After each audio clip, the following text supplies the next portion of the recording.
Hello बच्चों, कैसे हो आप सभी। उम्मीद करता हूं कि आप बेहतर होंगे। तो आज के इस वीडियो में हम लोग प्रॉफिट एंड लॉस का एक जबरदस्त क्वेश्चन देखेंगे जो कि सबके लिए इंपॉर्टेंट है। अगर आप 7 में पढ़ते हो, 8 में पढ़ते हो या अगर किसी कॉम्पिटिटिव एग्जाम की तैयारी कर रहे हो तो ऐसे क्वेश्चन पूछे जाते हैं।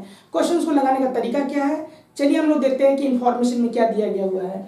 इन्फॉर्मेशन पे अगर हम लोग डाल दें तो देखो दिया गया क्या कि Vinod sold a watch to Arun at a gain of 12%। Vinod ने एक घड़ी बेची है अरुण को 12% के प्रॉफिट पे, and Arun had to sell it to Manoj at a loss of 5%। Arun को वो घड़ी जो है मनोज को बेचनी पड़ी थी, लेकिन उसको नुकसान हो गया। कितने का? 5% का नुकसान हो गया।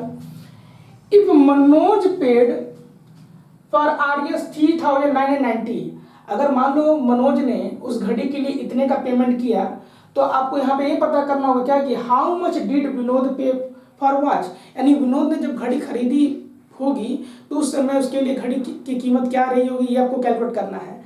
तो अगर इस पूरे स्टोरी पैनल पर नजर डालोगे तो इस बिजनेस में 3 पर्सन इन्वॉल्व हैं।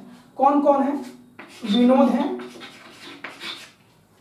अरुण है और मनोज है। विनोद ने अरुण को सेल किया लेकिन 12% के गेन पे सेल किया, और अरुण ने मनोज को वही घड़ी सेल की लेकिन लॉस उसको हो गया, यानी यहाँ पे 5% का लॉस हो गया। मनोज ने घड़ी को कितने में खरीदा फाइनल में? यहाँ देखो दिया गया 3990 रुपीज़। इन्होंने जब घड़ी खरीदी थी तो उस समय इनको 3990 रुपीज़ का पेमेंट करना पड़ा।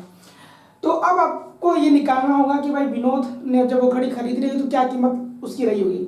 तो यहाँ पे देखो, जब हमें पता नहीं है कि विनोद ने कितने में खरीदी होगी तो आप इसको परसेंटेज के बेसिस पे भी लगा सकते हो। सपोज कर लो कि जो विनोद ने घड़ी जो खरीदी होगी वो 100 रुपये में खरीदी होगी, यानी 100 रुपीज़ में। तो अगर विनोद 100 रुपीज़ में खरीदा होगा तो अगर विनोद अरुण को सेल कर रहा है 12% पे तो हम सेलिंग प्राइस निकाल लें। मान लो विनोद 100 रुपीज़ में खरीद रहा है तो एसपी निकाल लो कि विनोद कितने में सेल करेगा। तो यहाँ पे फॉर्मूला को पता होना चाहिए कि 100 plus gain percentage by 100 into CP. अब यहाँ देखो, यहाँ हो गया तुम्हारा 112, यानी जो 12% यहाँ जब रखोगे तो 100 प्लस 12 ये जो जुड़ कितना हो जाएगा? 112 हो जाएगा बाई 100, और सीपी कितना है? 100 रुपीज़ हमने माना है तो ये कैंसिल हो गया तो कितना निकला बेटा? 112। यानी अगर विनोद अरुण को सेल करेगा, ठीक है, तो कितने में सेल करेगा? 112 में। तो अरुण खरीदेगा ना, तो अरुण को कितने में खरीदेगा? अरुण खरीदेगा 112 रुपीज़ में। क्लियर? तो ये तो आपने निकाल लिया। अब अरुण ने वो घड़ी किसको सेल की है?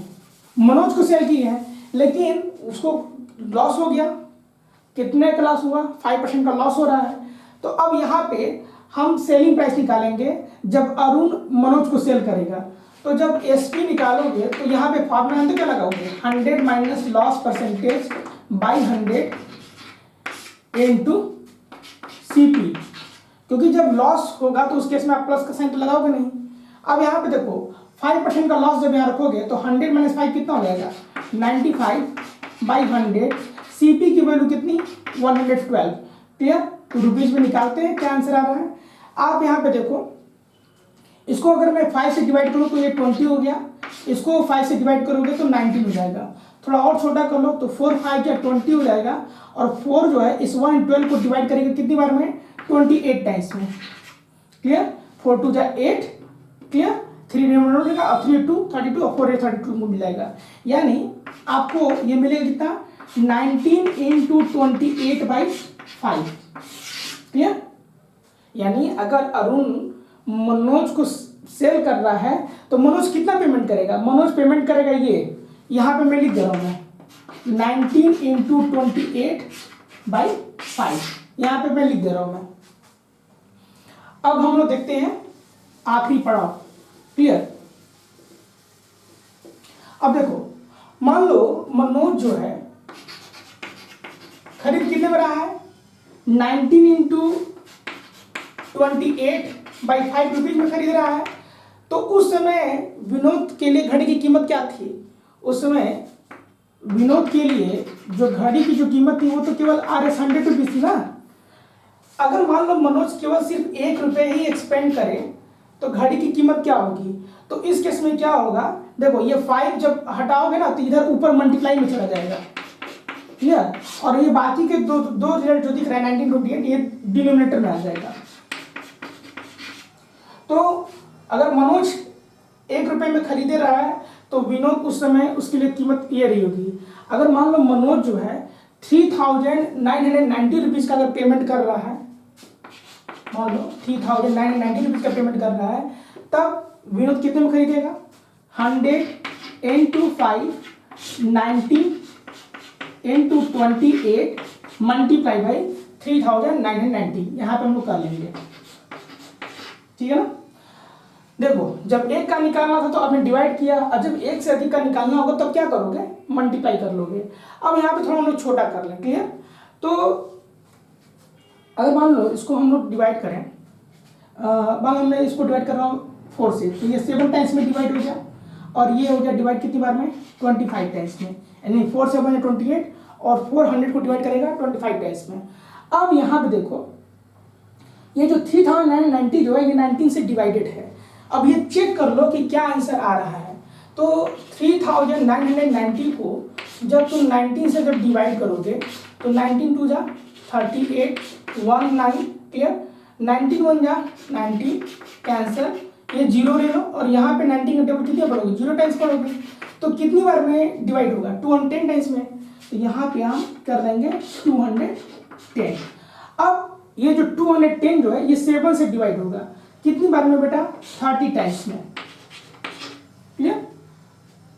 अब यहाँ पे ये हम पता कर लें कि विनोद जो है कितने में खरीदा होगा। तो यहाँ पे देखो जो रिजल्ट जो यहाँ पे बच रहा है ना, 25 बच रहा है, 5 है और ये 30, ये सब मल्टीप्लाई से कनेक्टेड है।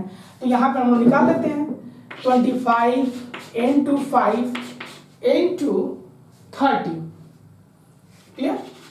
तो देखो 25 में 5 का मल्टीप्लाई किया तो 125 हो गया। अब इसमें 30 से मल्टीप्लाई कर लो, तो 3 5 जा 15, 3 2 या 6 and 1 7, 3 1 जा 3 and 0। यानी विनोद जो है जब घड़ी खरीदा था उस समय, तो उस समय घड़ी की जो प्राइस जो थी वो थी कितनी, 3750 रुपीज़।